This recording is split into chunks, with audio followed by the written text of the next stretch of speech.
Something that I would say that most ex-players are sort of weak at is the sort of the technical side of the game. And at times, Novak was, looking for quite a lot of technical feedback. I interviewed Sir Andy Murray and had the most incredible conversation with him about coaching Novak, talking about some of the moments in his career that humbled him, where his analytical brain came from, and what his favourite training drills were as a kid that shaped him into the player that he became. Which his answer for that really surprised me. I'm not gonna lie, I was pretty nervous, but as soon as I was introduced to him, he made me feel at ease with his down-to-earth demeanour. The man is pure class. Without further ado, here is Sir Andy Murray. So I've got 4 questions for you. So I'm a coach myself, so kind of they're coming from a bit of a coaching perspective, but a little bit about kind of your career and a bit about after your career as well. Yeah. So my first question actually comes from a video I watched of yours where you were humbled by your son.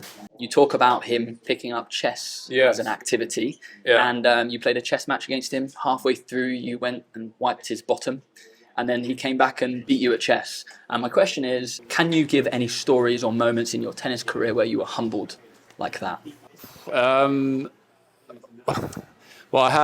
Well, there's a few. I mean, you obviously, that's one of the things with tennis, which is, is hard, but is great lessons that most weeks you finish the tournaments losing, like even the greatest players, if they play 20 tournaments in a year, if they win 5 of them, that's a great season. The other weeks, you're finishing with a loss. But I would say that one of the matches where I was humbled was actually at the O2 Arena, the World Tour Finals. I can't remember if it was 6-love, 5-love. It was definitely 6-love, 3-love before I won my first game, and it might have been 6-love, 5-love against Federer.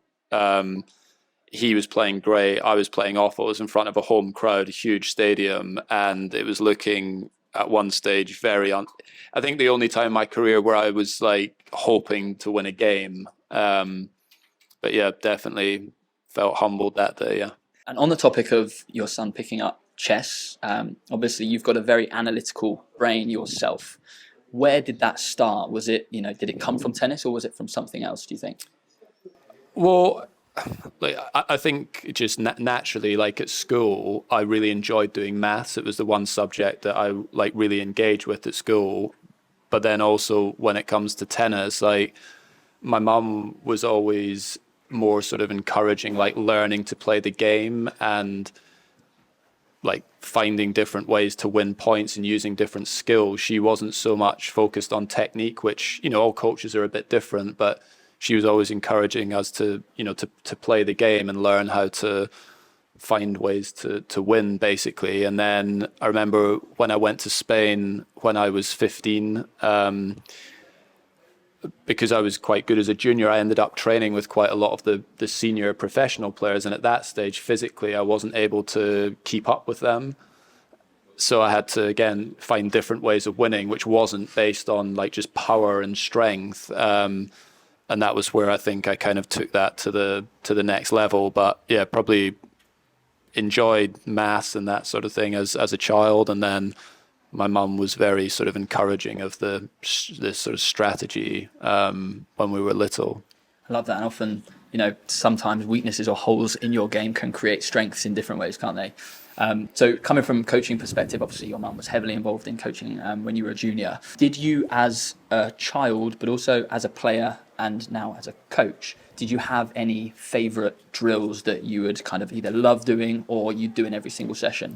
Well, I mean, it changed. When I was a kid, we used to play, because we were always practicing in squads. My mum always encouraged sort of team practices or practicing in groups, not as many individual sessions, which I remember as a kid that I liked, but she's found that works very well with young players. And I used to love playing a game called Waves. Yeah. I don't even know if that's still a thing, but actually, I mean, that would have been literally 25, 30 years ago, I started playing that game. And yeah, I loved that game as a kid. We always do it at the end of every session as a nice sort of way to finish competitive game with the people in the squad. And yeah, I loved that game. I'm sure you always found loopholes how to win in ways. Yeah. 2 more questions. So What did you learn about yourself when you were coaching Novak? Good question. Well, I think first of all, you learn a lot about your weaknesses. I think a lot of ex-players, it's very different being a player and a coach, which I expected. Obviously, when you're working with someone at that level, it probably shows up your strengths, but also your weaknesses as well as a coach, and something that I would say that most ex-players are sort of weak at is the sort of the technical side of the game. And at times, Novak was, looking for quite a lot of technical feedback, and it was something that I didn't really feel comfortable with. Like, one, in terms of how to teach somebody technique, I think that coaches that work with younger players and are used to doing that are actually stronger than a lot of the coaches that work on tour, because once a player is sort of 20, 22 years old, you're not trying to overhaul their game and their technique. It's like little changes here and there. So that was something that I definitely, if I was going to coach again in the future, I would want to, I'd want to work on and learn from someone who's very good at that. Louis Caillé is one of the coaches that I worked with during my career on the technical side, who was fantastic, and he's someone I've reached out to since my time with Novak to, talk about potentially getting some coaching for my coaching on that side of things.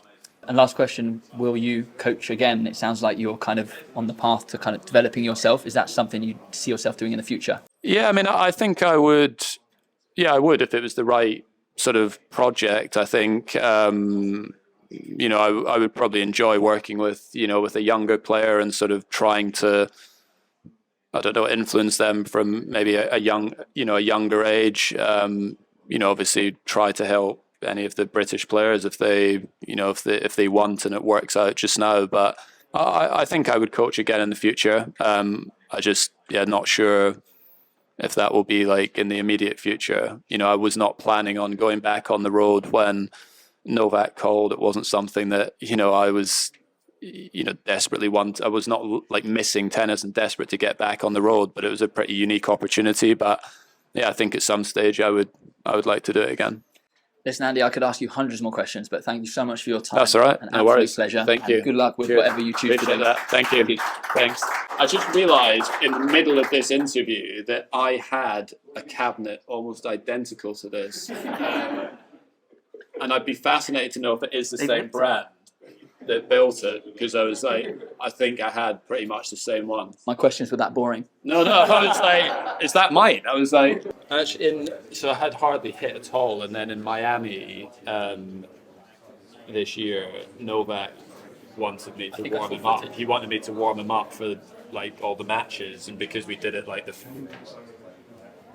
couple of days, he wanted to continue with that. So it was actually hit like 5 or 6 days in a row, and by the end it was one corner, or were you? No, I was in one corner. I was actually hitting fine, but like if I went out and hit now, I don't really enjoy playing that badly. Yeah. But if I played a few days in a row, I'll still hit the ball okay, but I just don't really enjoy it. At the end of the interview, I gave Andy one of my training decks as a gift. I told him that if he was planning on continuing as a coach, it might become helpful. However, if he wasn't planning on it, he could give it to his mum. And the first thing he asked was, does it feature waves? A massive thank you to Yonex for making this opportunity happen. In fact, if you've got 5 seconds, drop a note of thanks to them below, as I'm sure you enjoyed this interview as much as I did. And if you haven't seen it yet, you've got to head over to watch my video where I got to hit with Ben Shelton. And if you're not subscribed, click the button now.